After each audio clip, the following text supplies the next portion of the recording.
Alright, what's poppin', everyone? Before we get into it today, we got a good one. Top 10 shows to binge during quarantine. Um, Before we get into it, I just want to say that, we can't let stuff like what happened to George Floyd keep happening. Gotta stand up. I'm not gonna go too into it because I know most people don't want to see that, but we just can't be silent. Silence is complicity, and that's all I'm gonna say for right now. All right, number 10, Daredevil. I actually this is pretty low on the list because I lost interest after the first season. However, the first season was incredible. He was taking down the Kingpin, and it was just like it was thrilling. A blind man beating people up. It was a great show, but I lost interest after the first season, which is why it's lower on the list.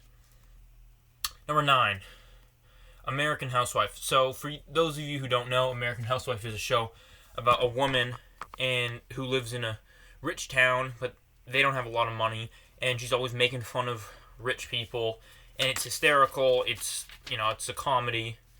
One of the only ones on this list, only one other one. It's a comedy, so that's definitely one to check out if you like sitcoms. I'm not a big sitcom person, but this one and the one other I like to watch those ones. So yeah. All right, number 8, Hawaii Five O. Now it's like a normal FBI show, not police show, FBI show. There's a difference. Police shows would not be entertaining to me, at least, but I like FBI shows. And Hawaii Five O it would just be a normal police show, or not police show, FBI show, but it takes two things that separate it apart. The actors are tremendous, and it takes place in Hawaii, so we get to see like these beautiful landscapes, and it's a really good show because of that aspect of it taking place in Hawaii. I really do like to I really like nice weather, and that this show has like just nice. It's just a great scenery, and it's really intriguing show too. Usually, it's like they take down one criminal in one episode, but then like there's also lurking criminals. So it's a good show. I really like that one. Um, Number 7, Shield. This is the only last Marvel one on the list. I really liked this show for a while. I haven't watched the most recent season, which is kind of like Daredevil. It fell off, but it made a lot farther because I watched the first 5. I wasn't impressed with the fifth one though. But really, the first 2 and the first 3 seasons of this were just tremendous.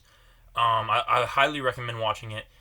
It's like the Marvel's version of the FBI, and they're taking down like crazy like aliens and stuff. And evil people. They're taking down Nazis. It's a great show. It does kind of fall off at the end, but that's okay because I got 3 great seasons and then another 2 pretty good seasons out of it, so I was happy. Number 6, Modern Family. This is the other sitcom. Modern Family is just the best sitcom in the history of television.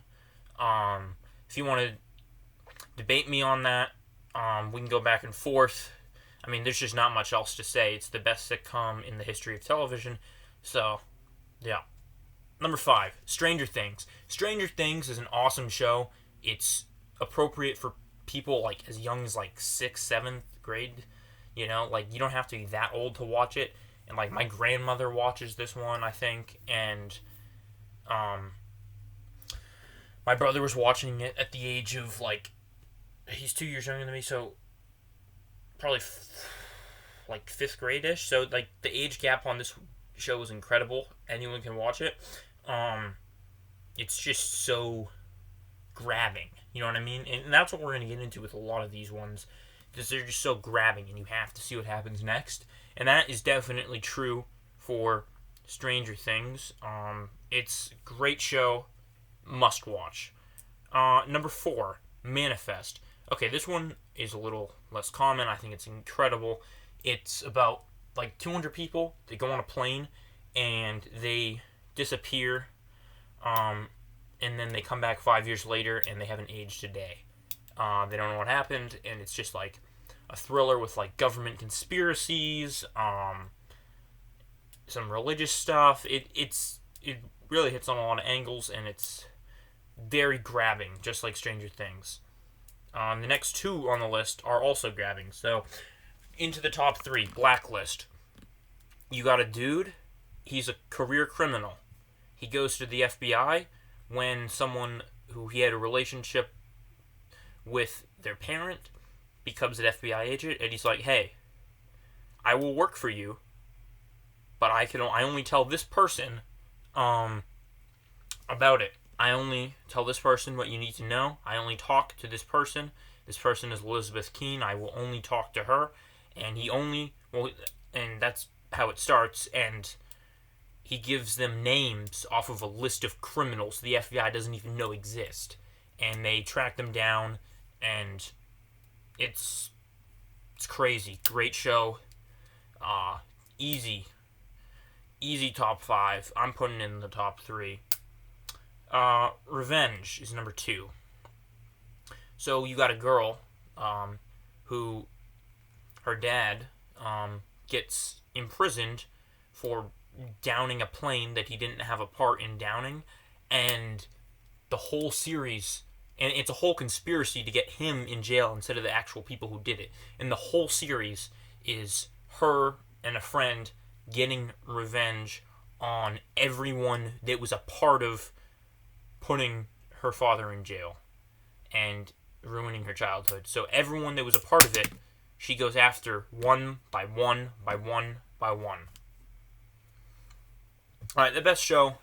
This one is just like, I want to be on it. It's a reality show.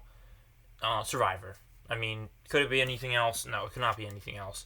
Survivor is, it's just, you got to be smart to be on Survivor.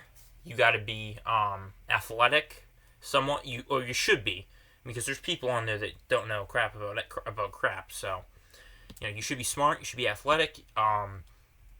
You got to think moves ahead. You got to be strategic. It's just a great show. I'm watching humans interact like that. It's just so fascinating to see like how people act on an island. And also, there's some serious blow-ups with people, and it's pretty funny when that happens. So, yeah, that's my top 10 list. Remember, these are only shows that I've seen, so I'm going to put in the comment section, what would you put up there? And if you put a show that I haven't seen, I might check it out, but I'm not going to, like, tell you you're wrong on that. Whereas if you put a show that I've seen in the comment section, and I tell you, and I've also watched it, then I'll refute it more with points and whatever. But some things I can't talk about. But yeah, that's my top 10 list of stuff you should try. And yeah.